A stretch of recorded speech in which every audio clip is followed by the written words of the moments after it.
Hola, buenas noches. Esto es Luis Novarecio Entrevista. Gracias por estar con nosotros. En un ratito está conversando un escritor absolutamente exitoso, un hombre de referencia a la hora de pensar, un hombre que se ha metido con uno de los temas que me interesaría contar como editorial, que es con los fanatismos. Estoy hablando de Federico Antajasi. Enseguida vamos a estar charlando con él.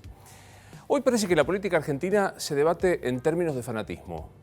El fanatismo es esencialmente negar la posibilidad de argumentar sobre un tema. El fanático cree o no cree sin importar los argumentos. En algunos casos, esta creencia puede transformarse en algo muy noble, como es la religión, y en otros casos, incluso con la religión, transformarse en un hecho de destrucción al que piensa distinto. Cuando el fanatismo se instala dentro de la política, el peligro de sostener cualquier argumentación institucional es muy severo. Si a uno, al menos si a mí, me preguntaran cuál es la herencia cultural más dura del kirchnerismo de los últimos 12 años, diría que es haber transformado a la intolerancia como un valor. Una cosa es la intolerancia y otra cosa es la intransigencia. Uno debe ser intransigente con 2 o 3 principios. Si hablamos de política, definitivamente uno es intransigente y dice el Estado de Derecho sí, el respeto de los derechos humanos sí, en todos los casos, el sistema de división de poderes y 4 o 5 principios más. A esto, intransigencia.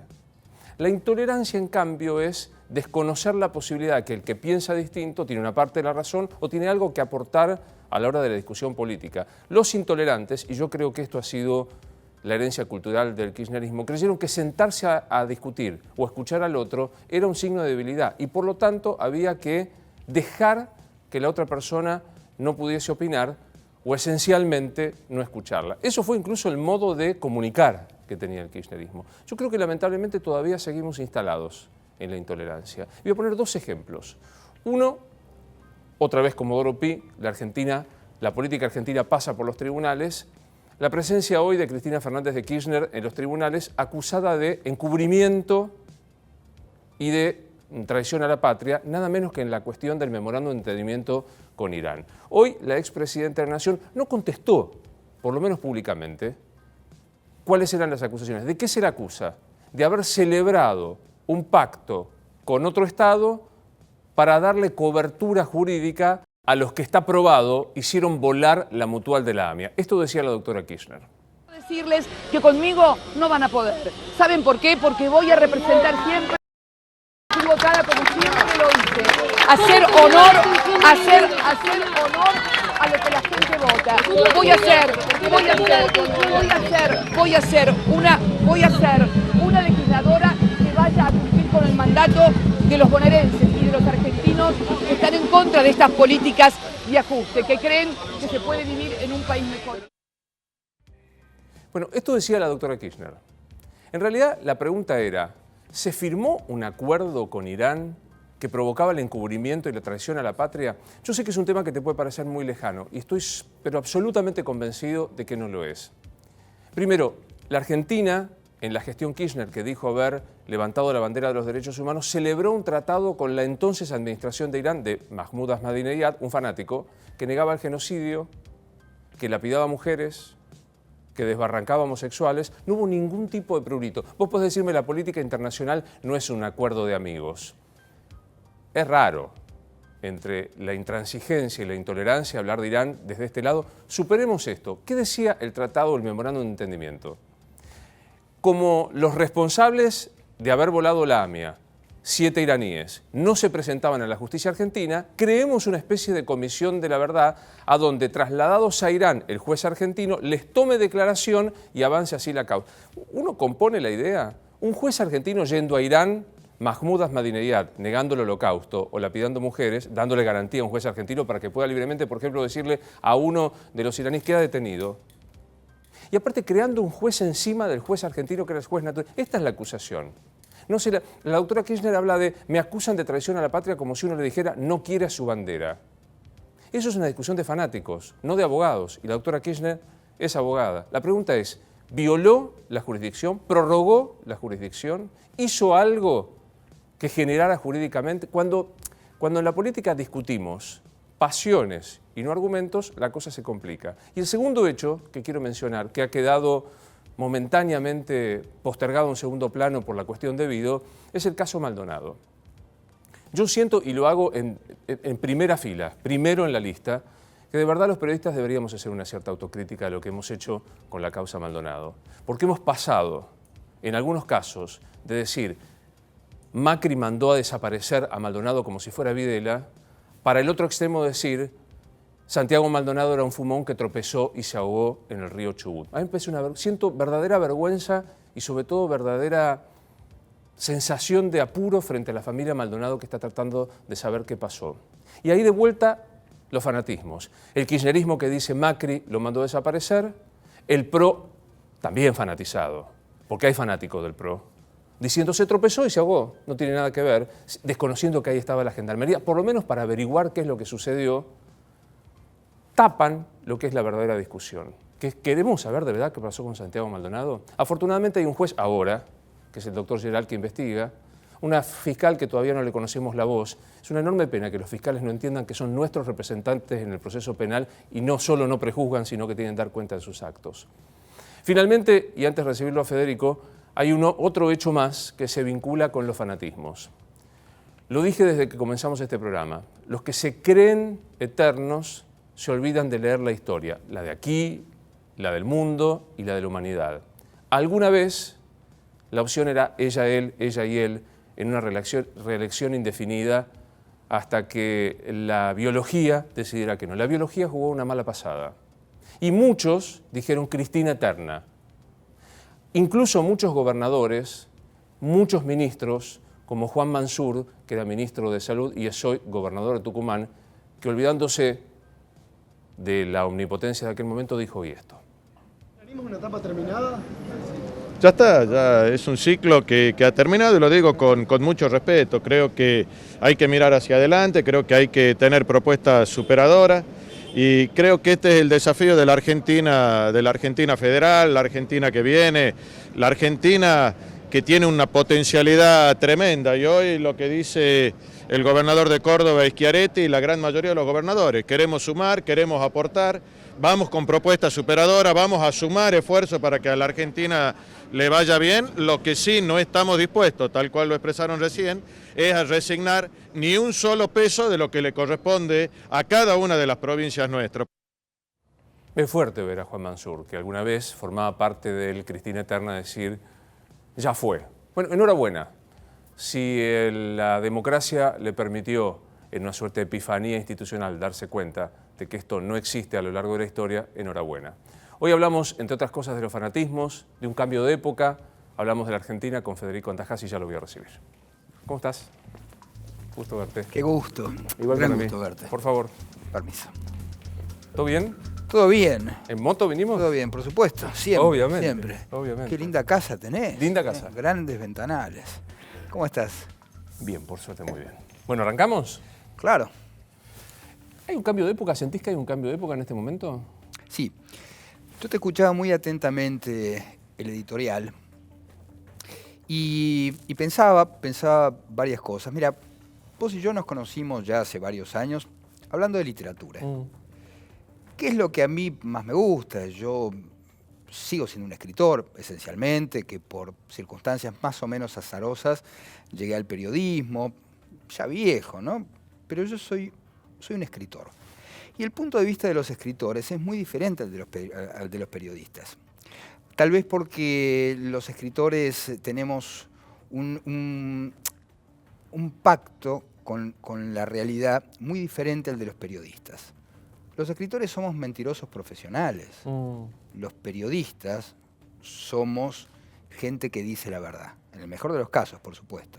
Entonces es muy difícil para un escritor cuyo oficio consiste esencialmente en contar una historia que no existe en la realidad, establecer un pacto con el lector donde le decís al lector, yo te voy a mentir, y el lector se deja engañar amablemente, pero porque hay un pacto, hay un amable pacto donde el escritor le plantea una historia inexistente al lector. En el periodismo, el pacto es otro. Lo que espera la audiencia de un periodista es la verdad. Y está muy bien que así sea. Entonces, lo que nunca hay que hacer es mezclar estas dos dimensiones, que es la del escritor con la del periodista. Yo prefiero ser escritor que ser periodista. Y pensaba en qué momento la política se nos convirtió en el centro de la vida. ¿Y sabes cuándo la política se convierte en el centro de la vida? Yo te lo digo como escritor, a mí lo que más me gusta es escribir novelas. Eso es lo que más me gusta. Habrá gente que le gusta escuchar música, habrá gente a la que le gusta leer, y en general, salvo cuando ocurren anomalías, la política se convierte en el centro de la vida. Cuando ocurren anomalías. Vos sabés que Carta Abierta caracterizó al kirchnerismo como una anomalía. Es más, creo que Ricardo Forster tiene un libro que se llama La anomalía kirchnerista, algo por el estilo. Y por supuesto lo dice de manera celebratoria. Celebremos esta anomalía porque hay algo que vino a disrumpirse, claro. Se dice.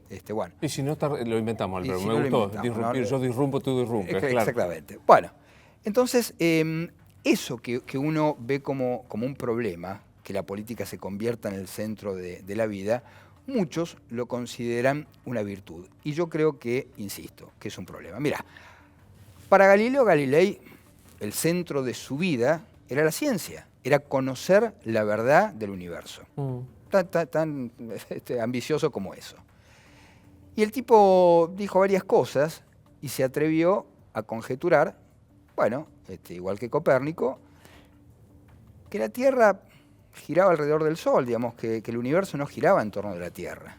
Eso es una afirmación científica. Y después vino una afirmación política, la de la Iglesia, que le dice, no señor, Dios dice, en la Biblia dice, que el centro del universo es la Tierra. Eso se convierte en una afirmación política. Y mucho más aún cuando te dicen, como le dijeron a Galileo, si no se retracta, lo vamos a matar. Lo vamos a matar. Entonces el tipo se tuvo que retractar.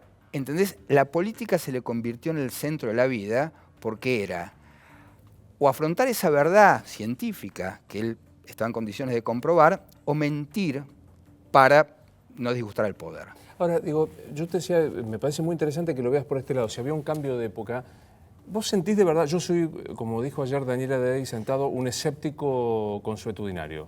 Vamos, la verdad que tengo 53, somos casi el mismo modelo.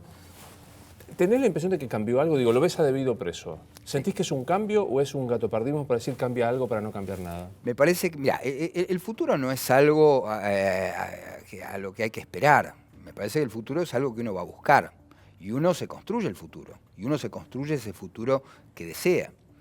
Entonces no se trata de sentarse a decir, es un cambio de época. Me siento, miro y digo, es un cambio de época. No, no. Cuando la sociedad argentina dijo nunca más, cuando terminó la dictadura militar, no se sentó a esperar que lo dijeran otros. El pueblo argentino dijo nunca más y decidió que nunca más. Y lo decidió también que nunca más sucedió y nunca más va a suceder. Nunca más va a suceder que una dictadura militar se haga cargo del poder. Nunca más va a suceder en la historia que pueda haber un gobierno de facto. Nunca más. Y nunca más va a haber un genocidio en la Argentina. Nunca más porque el pueblo fue a buscar ese destino. Lo fue a buscar. Ahora falta el otro gran nunca más, que es excluir a los corruptos, que es excluir de la política a los corruptos. Yo creo que ese es el próximo paso. ¿Arrancó? ¿Se dio un primer paso? ¿Sentís que se dio un primer paso? Sí, yo creo que sí, pero otra vez, va a depender de nosotros, va a depender del pueblo argentino, decidir excluir a los corruptos. Hasta hace poco yo leía a ciertos periodistas progresistas, ese es un agravante, que decía la corrupción no mueve el amperímetro. Bueno, es grave, digo, si la corrupción no mueve el amperímetro, es muy grave. Y te escuchaba muy atentamente hablar de los fanatismos. A la afirmación de Galileo, que la Tierra no es el centro del universo, se le opuso, digamos, una afirmación fanática, que es la Tierra es el centro del universo. El fanatismo funciona de esta manera. Entonces, a mí lo que más me asusta de la humanidad es el fanatismo. Es la ceguera del fanatismo. ¿Por qué? Porque uno no hace más que cerrar los ojos, no hace más que repetir dogmas, que repetir verdades instaladas. Y entonces, esto que fue muy auspicioso al inicio, al retorno de la democracia, que fue nunca más, trajo aparejada una cantidad de dogmas que no son sanos. Decir, son 30.000, no es sano. No es sano, ¿sabes por qué? Porque me importa la verdad. Porque me importa la verdad. Porque si son 29.999, a mí me importa saber quién es ese otro. Y si son 31.000, yo también quiero saber quién es ese otro. ¿Sos de los que cree, Federico, que no son 30.000 los desaparecidos? Es que no son 30.000. Es que no son 30.000 porque no pueden ser 30.000. Es un número redondo, es un redondeo. A ver, es una obscenidad. Decir que son 30.000 es obsceno porque es como fijar un precio. Es como decir, no sé, son 30.000 pesos, son, no sé, 29,99. El costo de un tornillo es 20, o sea, no, el costo de un tornillo debe tener decimales seguros. ¿No? Todos sabemos que no son 30.000, quizás sean más, no lo sé, pero quiero decir, no podemos afirmar un dogma, una verdad, ¿sabes por qué? Porque si uno le dice, otra vez, la Tierra es el centro del universo, y eso es una verdad que no se puede discutir. Te cuento lo que me pasa con esto, ¿no? Yo sentí muchas veces que esta discusión fue, no por saber la verdad, sino fue del fanatismo. O sea, como el kirchnerismo decía 30.000, los que se oponían decían, le voy a discutir hasta esto, lo cual es un disparate fenomenal. Realmente, es una discusión de fanáticos, pero que va generando una serie de dogmas y después un sistema de dogmas construye, digamos, una secta. Una secta es alguien que sostiene un conjunto de dogmas que no se... Entonces, parece ser que a nadie le importa la verdad. Lo que importa es sostener una afirmación. Que es un poco lo que yo decía al comienzo, ¿no? Exactamente, son 30.000. Fue la Gendarmería. Y no se puede rebatir, no se puede decir otra cosa, porque fue la Gendarmería, es parte de su universo que dice, son 30.000. Son 30.000, fue la Gendarmería, Roca fue un genocida.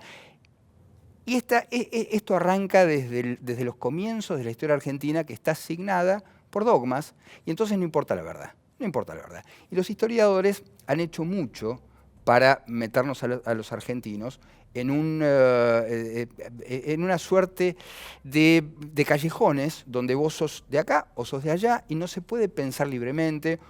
Nos metieron el verso de que, no sé, había militares liberales y militares nacionalistas, que eran... Y la verdad que vos, cuando examinás lo que fue la dictadura militar de 1976, estaba compuesta por militares nacionalistas, por Martínez de Oz. Es mentira, quiero decir, es mentira. Peronismo o Roca, peronismo o Sarmiento, es mentira, no es así, porque Perón, cuando nacionaliza los trenes, ¿cómo le pone? Ferrocarril Sarmiento, Ferrocarril Roca, y todos aquellos que pertenecen, no le puso rosas a ninguna línea ferroviaria. Entonces, vos te das cuenta cómo se fueron generando dogmas a lo largo de la historia, donde lo último que importa es la verdad, y lo que importa son consignas. Y digo, así no se construye un país. El dogma me parece que genera un... Yo también me preocupa el dogma, pero genera como una suerte de tranquilidad, porque no tenés el trabajo de discutirlo o poner en crisis una convicción. Absolutamente. Ese confort se llama hipocresía. Se llama hipocresía. Sostener una mentira te hace quedar bien ante los otros miembros de la secta y ante tu propia conciencia. Ante tu propia conciencia, sobre todo. Me parece a mí que muchos de estos tipos que hablan de un proyecto nacional y popular, que aplauden a Venezuela y que veneran a Fidel Castro, aguantarían 6 horas en Caracas, serían incapaces de vivir en Cuba, pero los deja tranquilo con su conciencia sostener estas cosas, ¿no? Entonces, es más, me parece que cada vez que la Argentina corrió el riesgo de caer al abismo, los tipos pararon y dijeron, bueno, entonces solamente se quedan con las afirmaciones, pero nunca van a dejar que el miedo no es onzo. Vamos, ¿no? Para unir los dos conceptos, ¿el kirchnerismo fue hipócrita? Acá hay que diferenciar.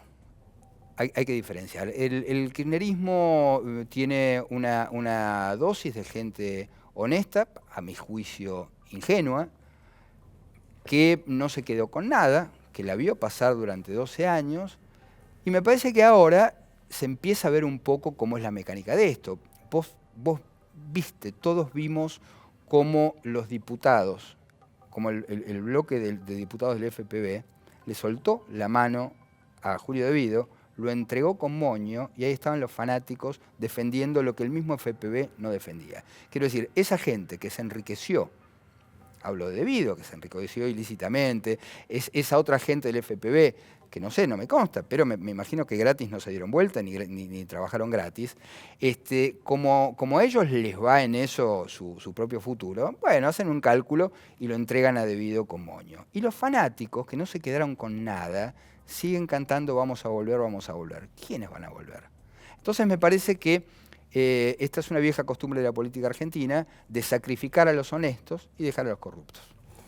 Como vos sos escritor de origen, por ahí no tenés el prejuicio del periodismo. ¿Te preocupa que dijiste 5 frases que te pueden generar incluso en la calle alguna discusión? ¿Es un dogma decir que son 30.000? ¿Hay hipocresía? ¿Te importa que te puteen por la calle? No me importa. Mira, yo tengo incluso en mi Twitter una foto muy divertida, que es un simpático huevito con ojitos y boquita, que cada vez que alguien dice algo, el huevito, ¿sabes qué hace? Me chupa. La verdad, yo estoy muy tranquilo de tener la libertad de decir lo que realmente pienso. Lo que realmente pienso. Entonces, sostener una mentira porque te deja bien con tu conciencia, con un grupo de gente, la verdad que no. Atenta contra la literatura. Digo, no es lo que hacemos los escritores, no es lo que hacemos los novelistas. Me parece que esa relación que tienen aquellos escritores que nosotros admiramos, si Kafka se hubiese querido congraciar con alguien, en principio, bueno, tal vez no hubiese escrito lo que escribió y se hubiera muerto inédito, tal como era su voluntad. Tal vez, no sé, bueno, aquellos grandes escritores que uno admira, Borges. A Borges se lo condenó, por supuesto no por lo que escribió, sino por las cosas que dijo, por las cosas que decía. Y cuando vos lees esas cosas que dijo Borges, cosas por las cuales se los condenó, eran de una sensatez magistral. Hay unas anécdotas deliciosas de Borges. Siempre me acuerdo de una, otra vez, la grieta, peronismo, la grieta no es nueva, ¿no? Peronismo, antiperonismo en la época del primer o el segundo gobierno peronista. Él quería cruzar la 9 de julio. Entonces, un tipo que estaba ahí al lado lo mira a Borges y dice, esta es la mía. Le dice, ¿lo cruzo, maestro? Sí, por favor. Lo empieza a cruzar y lo deja en medio de la 9 de julio al grito de Borges, yo soy peronista. Y Borges le dice, no se preocupe, joven, yo también soy ciego. Entonces el tipo le causó gracia, vio que estaba hablando con una persona, digamos, inteligente. Una ironía. Una ironía fantástica y por supuesto lo terminó de cruzar y esa ironía le salvó la vida. Y yo creo que es esa visión lo que te salva la vida. Porque ser genuflexo, ser condescendiente, decir lo que los demás quieren escuchar, la verdad que no es la función de los escritores. No es. A mí me genera, en cualquiera de los fanatismos, me genera la duda de si el fanático en un momento del día, solo, mirándose al espejo, no se da cuenta que lo que está haciendo es un acto de irracionalidad y no una militancia pasional. Lo sabe, todo el tiempo lo sabe. Lo que pasa es que no se entera de que lo sabe, no se quiere enterar de que lo sabe. Decía Lacan algo así como que el inconsciente es un saber que no se sabe. Y por supuesto, obviamente que cada uno de los que recitan este credo, que es muy difícil, digamos, de sostener y es muy difícil de creer. Entonces, el fanático en un punto sabe que esa verdad que sostiene, digamos. Esto lo explica muy bien Freud en Psicología de las Masas y Análisis del Yo, cuando describe y explica cómo funcionan las masas. Vos pensás que Freud escribe esta obra maravillosa, se la recomiendo a todo el mundo. La escribe en el surgimiento del nazismo, donde el manejo de las masas era la política. La política se manejaba, digamos, manejando a las masas. Y él hace un trabajo fantástico, que es una discusión con otro gran científico, que fue Gustave Le Bon, que escribió Psicología de las Masas, y otro que era Psicología del Socialismo, y él dice las cosas no son como dice Le Bon. No importa, son sutilezas. Pero él lo que describe es que esta certeza del fanático, en realidad, digamos, lo que hay ahí es una identificación con un ideal del yo, hay una identificación con algo que uno quisiera ser y no es. Es una gran mentira de la cual el fanático, por supuesto, se convence y alguien saca provecho de este fanatismo. ¿Hay fanáticos pro? Supongo que lo sabrá, pero es un para mí, a mi juicio, digamos, es un contrasentido. A mí me gusta más hablar de Cambiemos. Mirá, vos sabés que yo provengo de la izquierda, yo provengo de una familia comunista, del Partido Comunista, concretamente. Mi abuelo fue un dirigente comunista, por momentos fanatizado también. A ver, yo fui un niño adoctrinado. Yo fui a un jardín de infantes del Partido Comunista. Yo a los 8 años cantaba la Internacional en 5 idiomas. La representación de fin de año era la caída de Salvador Allende. Una cosa delirante, delirante. O sea, te lo puedo contar en primera persona cómo se construye un fanático. Y también cómo se sale de ahí. Y bueno, es esto, es generar un conjunto de dogmas. ¿Y cómo se construye un fanático? Con consignas, con canciones, cantando las canciones de la Guerra Civil Española, con algo que esté completamente ajeno y te lo incorporan de una manera extraña, repitiendo consignas hasta el hartazgo, hasta que se vacían de sentido. Entonces, yo digo, cultivé el credo comunista durante muchísimo tiempo, desde los 5 años, creo yo, que hasta que terminé la universidad. ¿Y cómo saliste de ahí? Abriendo los ojos, digo, llega un momento que uno abre... Y la literatura, leyendo, ¿sabes qué? Leyendo a aquellos autores que te dijeron que no hay que leer. Leyendo a Borges, leyendo, por ejemplo, ¿no? A Vargas Llosa, tan repudiado últimamente, y tantísimos otros. Me parece que el ejercicio intelectual implica leer a aquellos que no piensan como vos. Y es el ABC, digo, para tolerar las ideas diferentes y para salir del fanatismo. Sin contar lo atrapante que es la diversidad, ¿no? O sea, porque el monotema o la monosinfonía es muy aburrida. Claro, y ojo que yo puedo entender, a ver, mi abuelo comunista, mi abuela, una señora, una abuelita judía, además, que cocinaba gefilte fish, estuvo presa en las cárceles de Perón porque participado en unos grupos de lectura con otras señoras judías del IFT, del Teatro IFT, y un vecino las denunció y terminó presa en una cárcel que estaba en Ribabamba y Lavalle. Estuvo mucho tiempo presa y mi abuelo le llevaba las cosas a la cárcel, le llevaba cigarrillos a las prostitutas, pues estaba además en una cárcel con prostitutas. No me lo contaron, quiero decir, es la historia de mi familia. Le pregunta el jefe del penal a mi abuela, le dice, señora, ¿usted hace deportes? Y le pregunta, ¿por qué? Porque la vamos a deportar. Ella era rusa. ¿Vos sabés que te deporten, tener una familia que te deporten a Rusia? Era cruel, eso fue muy cruel. Y mi familia sufrió muchísimo el peronismo, lo sufrió en carne propia. Insisto, te estoy hablando de mi abuela, no de una militante, de una señora bajita que hacía gefilte fish. Déjame que enseguida vuelvo al tema del fanatismo, cambiemos o no, pero me quedé pensando, alguna vez leí, porque hablas de tu abuelo y de tu abuela, que conociste a tu viejo por la calle, que lo reconociste por la calle. Sí, efectivamente mis viejos se separaron cuando yo era muy chico, era un bebé, y fue una sucesión de hechos. Vos sabés que yo decidí que iba a ser escritor el 24 de marzo de 1976.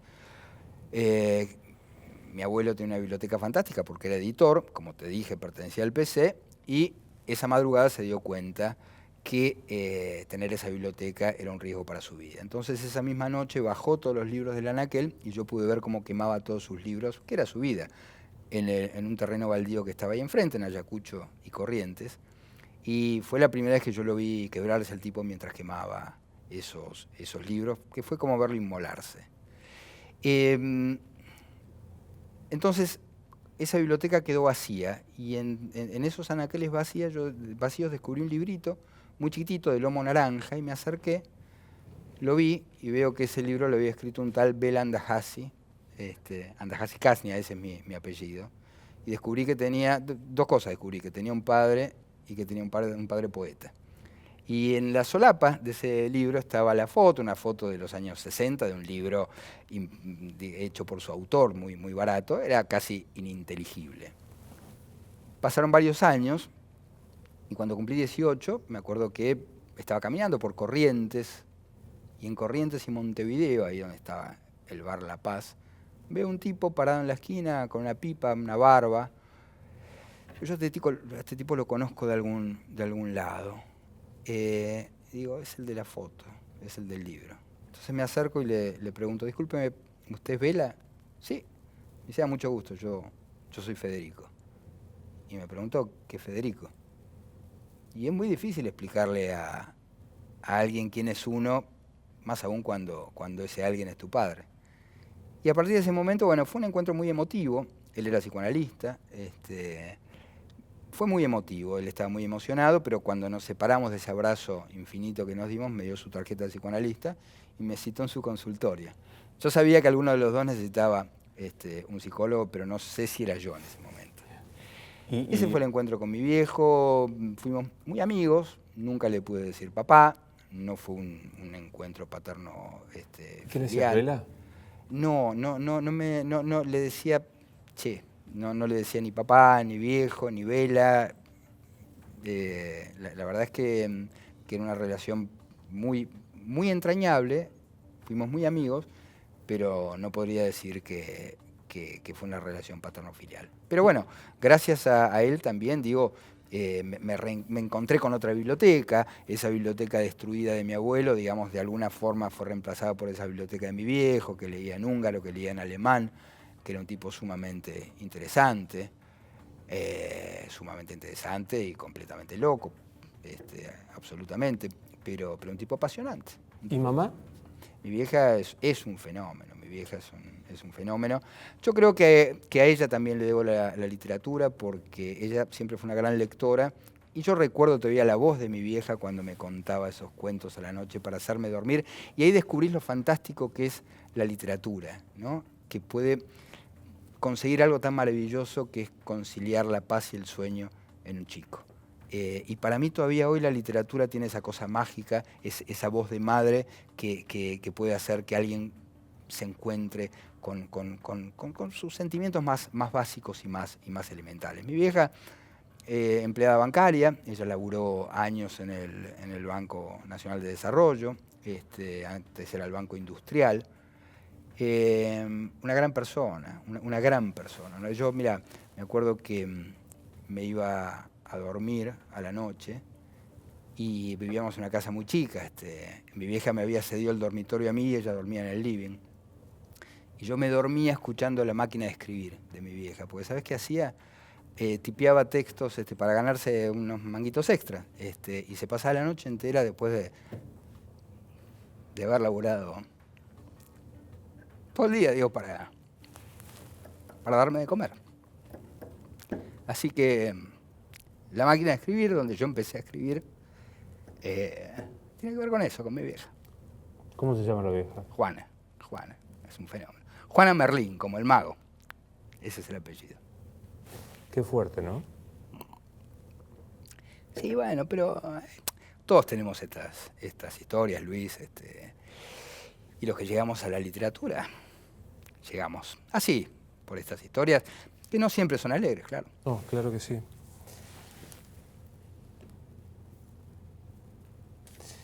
Pensaba, digo,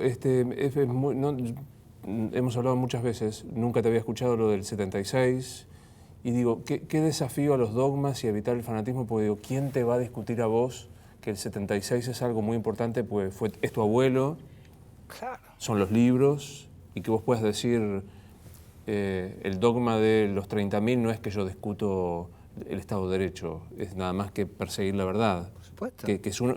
Era uno de los eslogans de aquel momento, perseguirás la verdad, verdad, memoria y justicia, ¿no? Además, mi familia tiene una enorme cantidad de desaparecidos, El marido de una prima mía que fue desaparecido, que nunca supimos más, amigos de la familia que se tuvieron que ir, desaparecidos, compañeros de mi abuelo del Partido Comunista. Quiero decir, los desaparecidos los veíamos nosotros, los veíamos. ¿Y qué ve Federico cuando ves hoy a Eve? Mirá, yo tengo un recuerdo. Yo venía caminando, era chico, tendría 16 años, venía caminando por la calle Florida con mi noviecita de entonces y veo un gran tumulto y veo los caballos de la montada, y cuando me acerco veo unas mujeres con sus pañuelos, eran las primeras apariciones de la Madre de Plaza de Mayo, y veo que les estaban pegando con palos desde arriba de los caballos. Y la reacción espontánea, esa noviecita y yo, fue ponernos delante de los palos y ligamos unos palos en la espalda tremendos, tremendos. Y me dolió muchísimo. ¿Sabes cómo duelen esos palos? ¿Sabes cómo duelen esos palos? Tuve días con un moretón en la espalda y con ese dolor. Y yo cada vez que la veo a Eve, me duele la espalda. Literalmente, me duele la espalda. ¿Viste cómo decís? Probablemente ella haya hecho algo por nosotros, pero nosotros también hicimos algo por ella, ¿viste? Y no hay derecho a que nos desprecie de esa forma. Yo no la desprecio, pero no hay derecho a que ella nos desprecie de esa forma. No tiene derecho. ¿Qué pasó ahí? ¿También atravesó el fanatismo, digo, en los organismos de derechos humanos? Bueno, me parece que también ahora con el tiempo se van entendiendo algunas cosas. Me parece que con esa voluntad que tenía el pueblo argentino de conocer la verdad, nos contrabandearon varias mentiras. Nos contrabandearon mentiras. Entonces, esa historia que nos contaron de los desaparecidos tiene gran parte de verdad, pero tiene gran parte de mentira. Gran parte de mentira. Entonces me parece que otra vez se metió esa historia, igual que se metió la historia de Rosas de Roca, de Sarmiento, en ese embudo donde, digamos, las cosas salen convertidas en eslóganes y en consignas, y se perdió parte de la verdad. Se perdió gran parte de la verdad. Entonces, de verdad que, a ver, yo te escuchaba en tu editorial, ¿no? Y es cierto, están los que todavía hoy sostienen que a Maldonado se lo llevó la gendarmería, cosa que sería imposible más que en una cabeza delirante.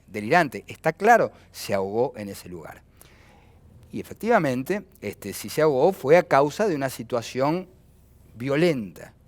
Ahora bien, veamos cómo fue toda esa situación violenta, porque yo la escuchaba a Margarita Stolbizer, a quien yo respeto muchísimo, decir que Santiago Maldonado no desapareció o no se ahogó yendo a la farmacia. No, es cierto, no fue a la farmacia. ¿Sabes a dónde fue? A cortar una ruta y a romperle la cara a un gendarme a piedrazos. Y está la foto del gendarme con la cara rota a piedrazos. Y yo no quiero chicos que le rompan la cara a piedrazos a los gendarmes. ¿Sabes por qué? Porque tengo una hija adolescente que va a una escuela pública, donde todo este tiempo muchos docentes le dijeron a Maldonado se lo llevó la gendarmería. Y ¿sabes qué? No me gustaría que mi hija entienda que es natural reventarle piedrazos en la cara a nadie, porque es una Argentina que ya pasó, ¿entendés? Y no me gusta ver un pibe enmascarado cortando una ruta y tirándole piedras a quien sea un gendarme. Pero entonces, ¿sabes qué pasa? Se genera otro dogma. Está mal que los gendarmes corran que corta una ruta. Bien. Y está mal que le tiren piedras, por supuesto, es una estupidez y es lo menos profesional. Vos no podés permitir que un gendarme tire piedras como lo vimos tirar piedras. Ahora bien, no se puede admitir como algo sensato que un pibe le parta la cara de un piedrazo a un policía. No, claramente. No se puede admitir.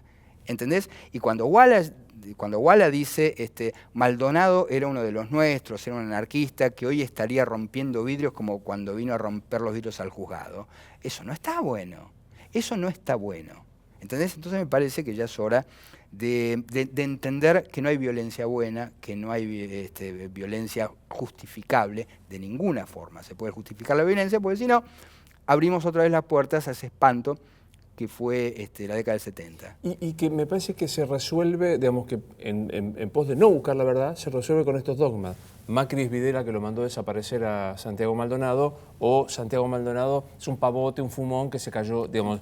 Digo, ahí, por ejemplo, hay una respuesta, hay un Galileo Galilei, que es el equipo argentino de antropología forense, que nos dirá científicamente qué pasó, respetado en el mundo, digo. ¿No se puede esperar a eso? Digo, ¿no se puede digamos, poner en primer plano eso? Pero, a ver, hubo 50 peritos en esa pericia. Entonces, están los peritos de la familia, por supuesto. Ahí hay una verdad. Ahí hay una verdad irrebatible. Además, afortunadamente, se hizo con Maldonado lo que no se hizo con Nisman, y se debió haber hecho con Nisman, que es hacer todo de acuerdo con un protocolo, y un protocolo sumamente estricto, era inapelable, todo lo que se hizo ahí fue inapelable. Ahí está la verdad científica, Entonces, otra vez, a mí me parece que pasan varias cosas. Yo veo que hay muchos medios que engañaron a su público, que engañaron a su audiencia, diciéndole, por ejemplo, que a Maldonado se lo llevó la gendarmería, y como no pueden salir de ese pantano de mentiras, lo siguen sosteniendo. De manera rara, porque te dicen que sí, pero que no. Y después, muchos de los seguidores de esos medios no quieren admitir que les mintieron, porque sería admitir que se mintieron a sí mismos. Pero ¿y no sentís también que hay muchos medios que dijeron el cuerpo fue encontrado por el testigo E y el juez dijo, no es cierto? Digamos, y no saben cómo salir de eso. Sí, totalmente. Bueno, otra vez. No hay necesidad de hablar de más. No hay necesidad. Entonces, me parece que muchos periodistas, mucha gente, habló innecesariamente de más. Y entonces, en vez de decir, me equivoqué, perdón, me equivoqué, como tantas veces No uno lo ha existe dicho. eso, ¿eh? En el periodismo esas tres palabras son perdón, me equivoqué, no las conocemos. Bueno, en la literatura sí existe, en la literatura sí existe y los mejores escritores han dicho, yo escribí esa mierda. ¿Escribiste alguna mierda? Sí, por supuesto. Sí. ¿Querés traerla a la mesa o preferís no? No, porque ¿sabes qué? Las mierdas que escribo no las publico. Yo lo tengo claro, ¿eh? Yo tengo muchísima obra sin publicar. Y cuando vos escribís una mierda, la verdad que lo sabés. Pero podés no publicarla. El gobierno en algún momento hacía como bandera del perdón, me equivoqué. Propuse miembros de la Corte Suprema por decreto, perdón, me equivoqué. ¿El perdón, me equivoqué reiterado es creíble o es si pasa, pasa? Me parece que cada caso es diferente. Es diferente. Hubo una serie, digamos, de perdón, me equivoqué, bastante seguido. Yo creo que en principio te diría que es nocivo. Está bien que, perdón, me equivoqué una, perdón, me equivoqué dos. Ahora, perdón, me equivoqué tres, ya corres el riesgo, como dice el tango, de que te llamen Gil. Entonces, me parece que está muy bien el perdón, me equivoqué, pero tampoco abusar, ¿no? Total. Asumo, votás en Capital, ¿no? Yo voto en Capital. Asumo que votaste a Carrió. Voté a Carrió, sí. Lo pensé bastante, te confieso. ¿Por? Lo pensé bastante. Me enojaron mucho los dichos de Lilita. ¿Me enojaron? ¿Sobre Maldonado? Sí, me enojaron. De verdad que me enojaron. Yo la respeto muchísimo a Lilita. No me gustó la comparación con Walt Disney. No me gustó. Me sentí, me dolió. No me gustó. No me gustó su afán de brindar con champán y caviar. No me gustó y me parece que a mucha gente no le gustó. Y yo te digo, si no hubiera hecho esas declaraciones, hubiera sacado el 56% de los votos. El 56%. ¿Crees que influyó? Sí, y te puedo decir que conozco mucha gente de mi entorno que no la votó. Yo la voté, pero te voy a decir por qué la voté. Porque yo tengo la oportunidad de estar en un medio, tener un micrófono y decirte a vos, no me gustó eso. Pero la gente que no tiene esa posibilidad, ¿sabes cómo lo expresa? No la votó. Porque quiere que le llegue ese mensaje. Porque el voto es un mensaje. ¿Cuánto del hacer político de Carrió se emparenta con el fanatismo? Bueno, ese es el punto. Me parece que muchas veces Lilita mezcla sus convicciones religiosas y sus dogmas de fe con la política. Y de verdad que son universos que debieran estar separados. Porque vos fíjate que varios de los grandes científicos fueron religiosos. Aunque lo que sostuvieran en algún punto pudiera contradecir sus verdades científicas. Pero no es bueno. De verdad que no es bueno. A mí no me gusta esa certeza religiosa que se traslade a la política, porque también en la política la materia prima es la duda, es el ver por dónde se va a ir. No hay certeza. Digo, sí, hay 2 o 3 certezas. El resto, Es de discusión. A propósito de Dios, ¿Dios existe? yo no creo en Dios. No creo en Dios. No creo en Dios. No puedo evitar tener un cierto espíritu supersticioso a veces, no lo puedo evitar, me encantaría no tenerlo. Pero no, mirá que me ha tocado pasar por circunstancias muy extremas, muy extremas. Y nunca me salió esto de creer. Por ahí sí, alguna pequeña superstición, decís, bueno, esto lo voy a tener acá, si pasa esto haré tal cosa. Me afeité porque hice la promesa. De ser Argentina. Uno sabe en el fondo que vos imaginate. Si Argentina clasificaba. Claro, si Argentina clasificaba, yo me afeitaba y me afeité. Imaginate vos lo que influye en el destino mi estúpida barba. Es decir, bueno. Y sin embargo, uno, por cuestiones, por supuesto, arcaicas que tienen que ver con lo más elemental que tenemos, el ser humano es un animal muy elemental. Es un animal muy elemental, tenemos creencias, compartimos tantas creencias con nuestros antepasados no medievales, con nuestros antepasados más remotos, pero tenemos una tecnología mortífera. Ese es el gran drama del ser humano. El ser humano vive en un estadio, tiene partes de su cerebro arcaicas y maneja una tecnología del futuro, ¿no? Vivimos entre ese pasado tan remoto y ese futuro tan inquietante. Vaya grieta. Sí. Vaya grieta. Esa es la grieta. Dijiste, anotátelos porque dijiste 2 títulos para tus próximos libros que me encantaron. ¿Cuánto influye mi estúpida barba en el destino de no sé qué? Y yo también fui un niño adoctrinado en algún momento que me gustaron. Bueno, te morís y...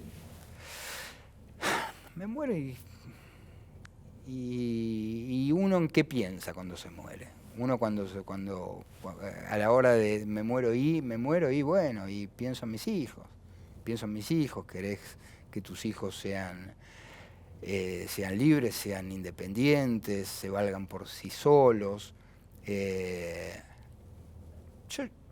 La verdad que yo ya cumplí, escribí más de 15 libros, hice muchísimas más cosas de las que pensaba hacer. Ya a partir de cierto momento empezás a ver qué cosas te faltaron hacer, pero no por vos, sino por tu entorno, por los demás. Y a mí lo que me desvela son mis chicos. ¿Pero y a dónde vas?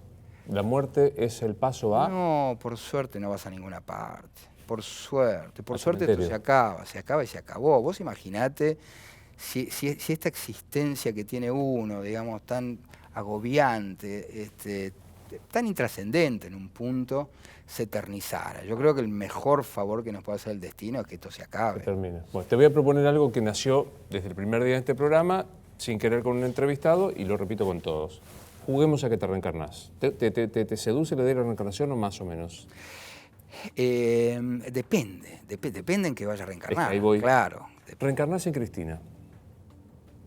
Vos sos malo, loco. Yo vine de buena fe acá a conversar. Dame agua. Y nada, si reencarno en Cristina, creo que voy a ejercer la maldad hasta donde me dé.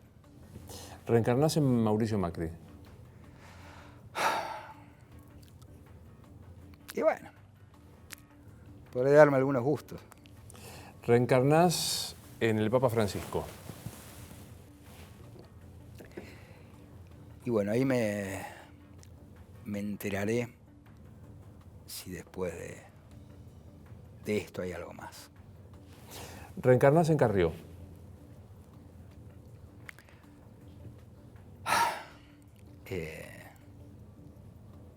Prefiero congelarme como Walt Disney. Como Walt Disney. Definitivamente. Reencarnás en Guillermo Moreno. Y agarro la pistola esa que solía tener sobre el escritorio y me pego un tiro. ¿Qué estás leyendo? Ahora estoy releyendo una novela fantástica, que se llama En la frontera, de Cormac McCarthy, que es una gran novela que transcurre en esa vieja frontera entre Estados Unidos y México, allá por principios del siglo XX. Gran novela. Yo siempre imagino que te está viendo alguien que nunca leyó, que no tuvo no prendió el virus de la lectura. Seducilo con un texto que vas a decir, no volvés más después de leer esto. Yo te puedo decir, a mí qué texto, por supuesto jamás diría un texto mío, qué texto a mí me produjo ese efecto, que es el proceso de Kafka. El proceso de Kafka. No volvés más porque te explica por el absurdo, ese absurdo que es la realidad cotidiana. ¿Lees Dan Brown? No lo he leído, pero no por prejuicio ni mucho menos, sino porque tenemos una vida muy corta. Tenemos muchísimos libros para leer y antes de leer un libro tenés que pensar muchísimo que ese sea el libro, porque si no te perdiste la oportunidad única de leer otro, ¿no? No soy prejuicioso en absoluto, pero podré ver alguna de las películas y si me interesa la película tal vez leo el libro. Y con un agravante, que es la relectura. O sea, porque, claro. O sea, tenés que seleccionar entre lo nuevo y lo que decís quiero volver. Yo soy un relector enfermizo, pero ¿sabes qué pasa? Yo leo de la misma forma que escucho música. Viste que uno se quedó un poco atado al momento en que algo te fascinó. Y ese momento es la adolescencia. Entonces, yo escucho la misma música que escuchaba a los 16, 17, 18 años y leo una y otra vez aquellos mismos textos que me... ¿Sabes por qué? Porque lo que me producía la literatura a esa edad nunca más me lo volvió a provocar. Lo que me produjo la música a esa edad nunca más me lo volvió a provocar. Entonces, uno se vuelve conservador. ¿Por qué? Porque cuando uno es adolescente nace al mundo y esas sensaciones son irrepetibles y uno queda varado en ese momento que hay que tratar de superar, porque me parece que uno se hace viejo a fuerza de insistir en ser adolescente. ¿Qué mirás cuando ves el Federico Andajasi que publicaba El Anatomista y que la Fundación Fortabat se negaba a publicar porque era casi una obscenidad?